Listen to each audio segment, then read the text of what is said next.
Good Sunday morning, and welcome to Sunday School. I know we're a little bit late this morning. I'm going to recheck my sound to make sure that we are recording as lively as possible. And it looks like we are. So let me find ourselves back here again.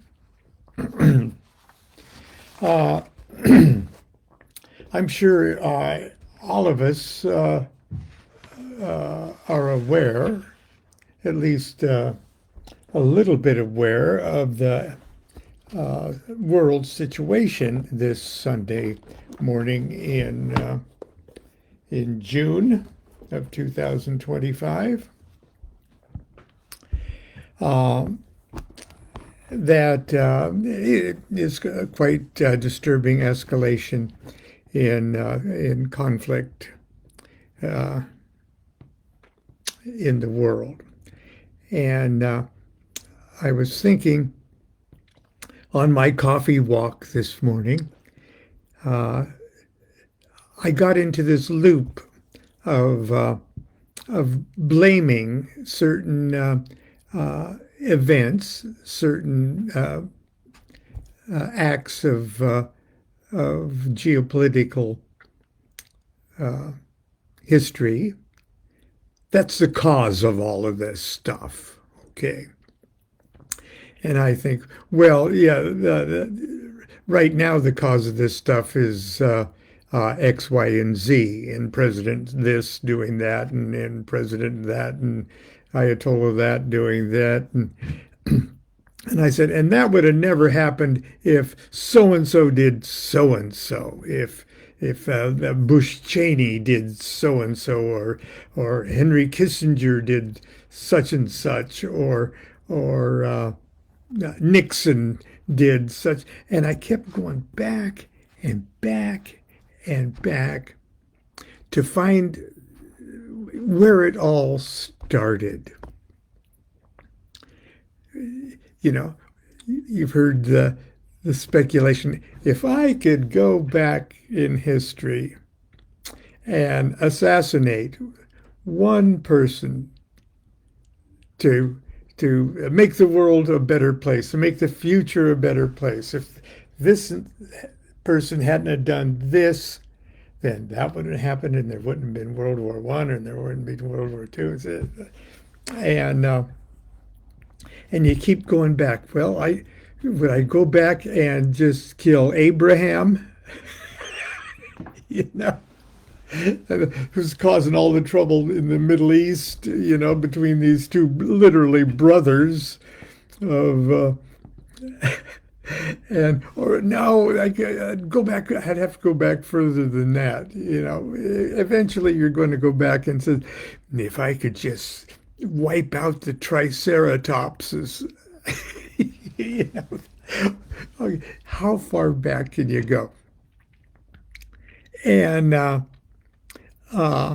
it's a sort of a dominant theme in how early Christianity evolved out of this very, very woke love your neighbor as yourself.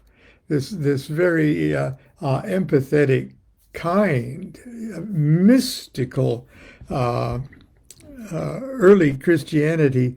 How it soon turned into just its opposite.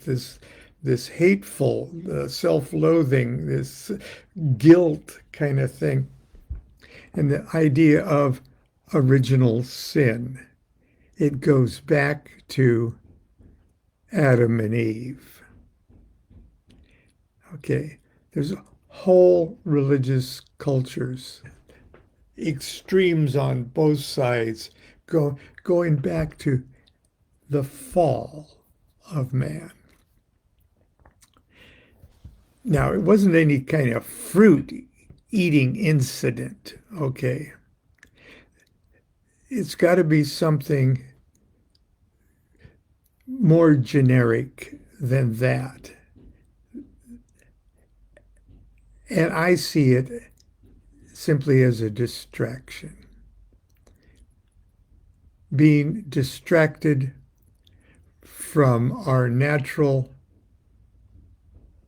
positioning of ourselves in the great universal current of life itself, our acceptance of our being, our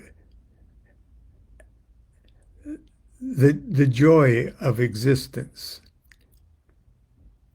And hermeticists can say, well, they lump it up to the solar consciousness of this that's manifested in the human soul is the ability to unconditionally give out love and the ability to receive that same intensity of love back into ourselves. It's a two-way current, and it creates this feedback that I always talk about, a love feedback, a joy feedback. That is the natural buzz we should all be feeling. That buzz is what the different cultures try to describe when they say there was a time we walked with gods. That's when we were all plugged in. And it's not something that we have to think about as happening in the past and we've grown or we've fallen from it. It's happening right now. If you can just plug yourself into it. Many, many years ago, when I was doing a lot of work with the wonderful folks at Magical Egypt, if you're not familiar with the Magical Egypt series of videos and lectures and workshops and stuff, all magnificently produced. And there's still, I would say I'm still connected with the Magical Egypt folks. Foremost was the great John Anthony West, the Egyptologist, but I digress. Anyway, I wrote this up, and it has to be 25, 30 years ago. Okay. And there were different geopolitical atrocities being committed at the time, as there always seems to be.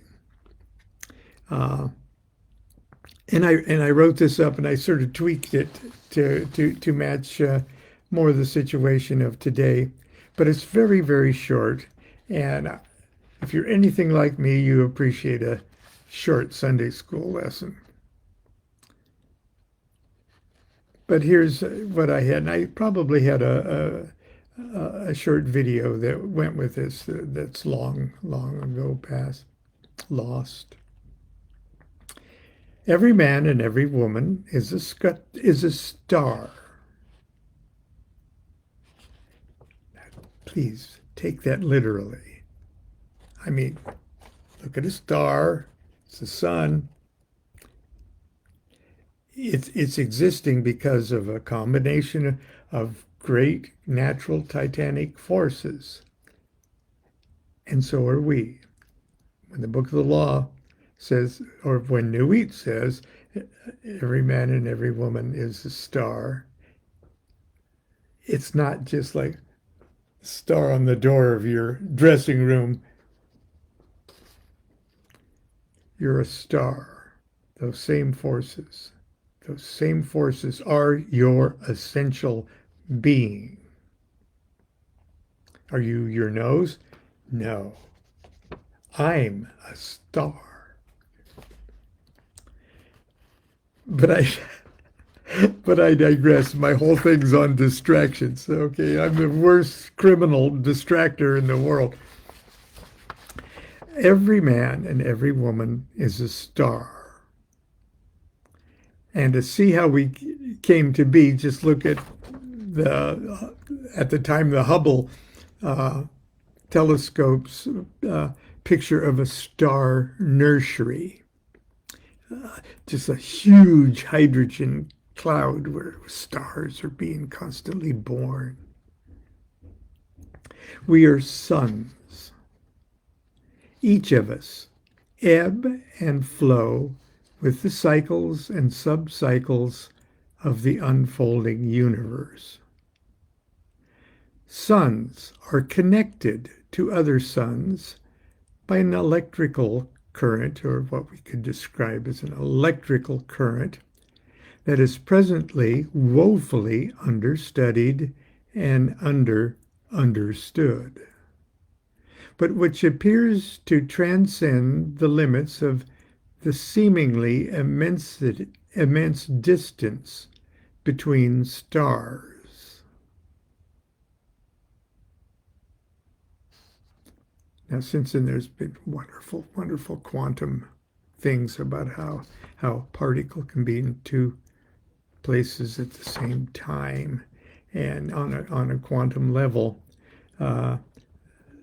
two things can exist in different time zones, if you will, if we just break out of the very limited way that we look at time and space.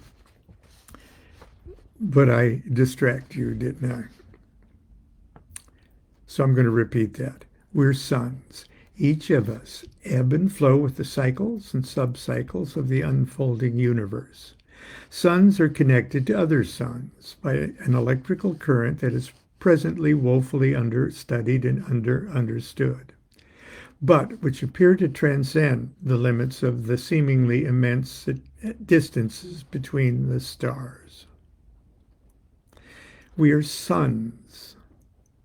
We create our own reality.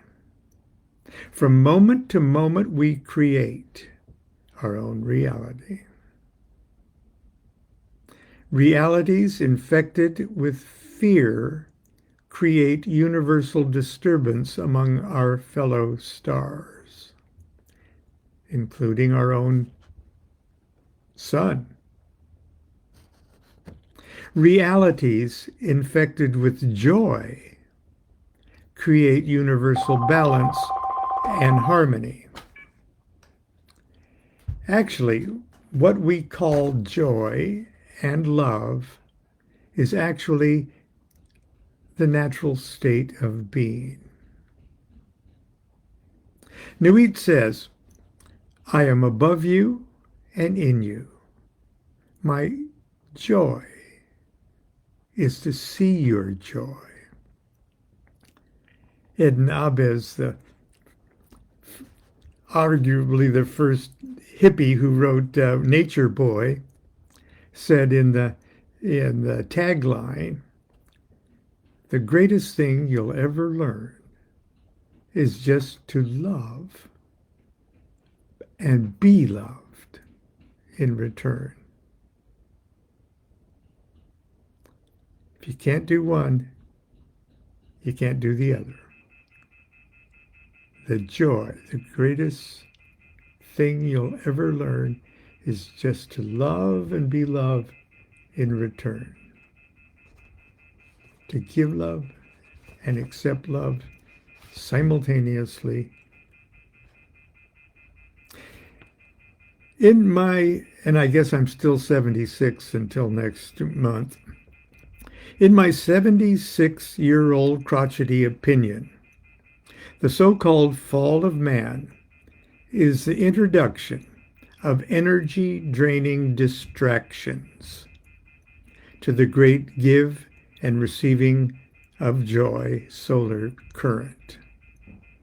Distractions that interrupt the electrical current between star you and star me, but also the distractions that interrupt the electrical currents between all the star us's and the consciousness of the sun itself. And even between the consciousness of our sun and all the other suns in the universe. The greatest of these distractions is fear.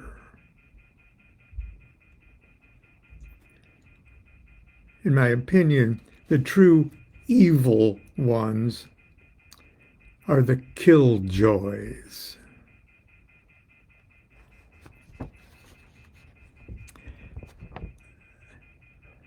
There's a phrase that my good friend Kent Finney first said, and I just loved it, is "You yucked my yummy." Have you ever been just totally excited about something that wonderful has just happened to you, and you're just spilling over with joy that this has finally happened, or you finally achieved this or that, and then someone immediately they act like they're happy for you too, but but this is going to cause tooth decay, or this is going to do something. They're yucking your yummy. That's what a killjoy is. Don't yuck my fucking yummy, okay? But I digress. The true evil ones are the killjoys who knowingly and willfully induce universal fear. Whether they are forces behind media yahoos that daily stoke our fears of the others du jour, Muslims, immigrants, browns, blacks, Jews, Asians, the smart, the educated, the devil worshippers, the witches, the transsexuals, whether it's them or those who would have us fear those forces that have us fear those things.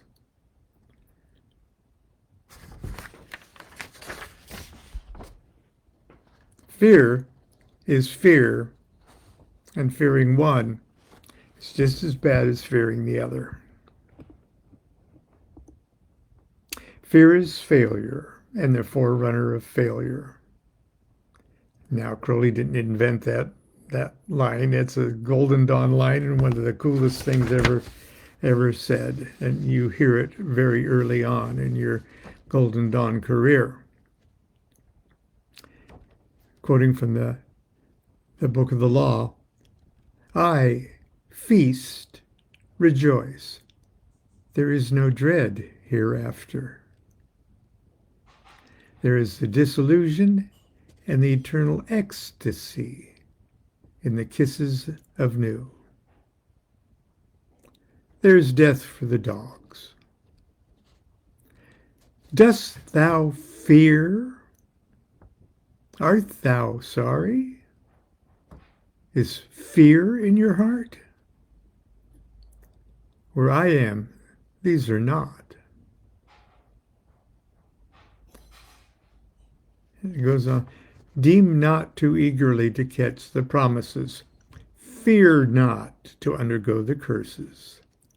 Ye, even ye, know not this meaning all. And I might add, we will never know with our meat brains. We will never know this meaning all. Fear not at all. Fear neither men, nor fates, nor gods, nor anything. Money, fear not. Nor laughter of the folk folly, nor any other power in heaven or upon the earth or under the earth. Nu is your refuge, as Hadit your light. I am the strength, force, and vigor of your arms. And when in doubt, try to remember. Do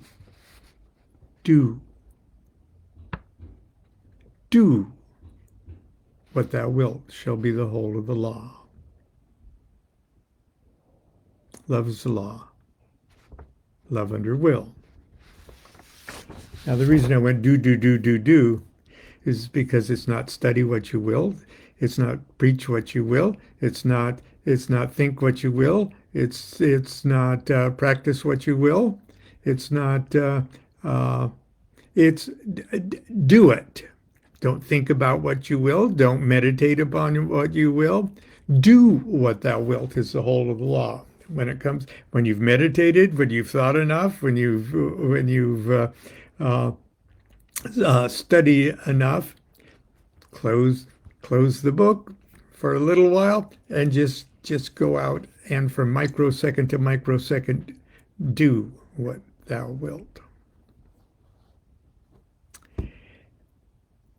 And I am so lazy that my first technique of doing what thou wilt, doing what I wilt, is from microsecond to microsecond.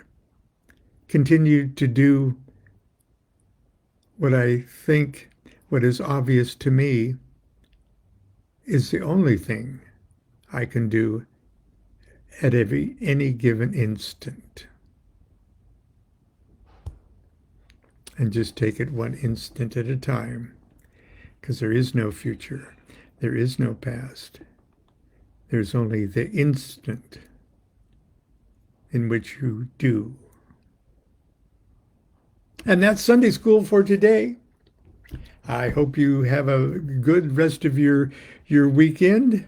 Stay away from the stay away from the TV. It'll still be, you'll still be able to get upset tomorrow for Monday, for the order of Monday morning. Until then, continue to be good to yourself and be good to each other. Do what thou wilt shall be the whole of the law. Love is the law, love under will. And existence is pure joy.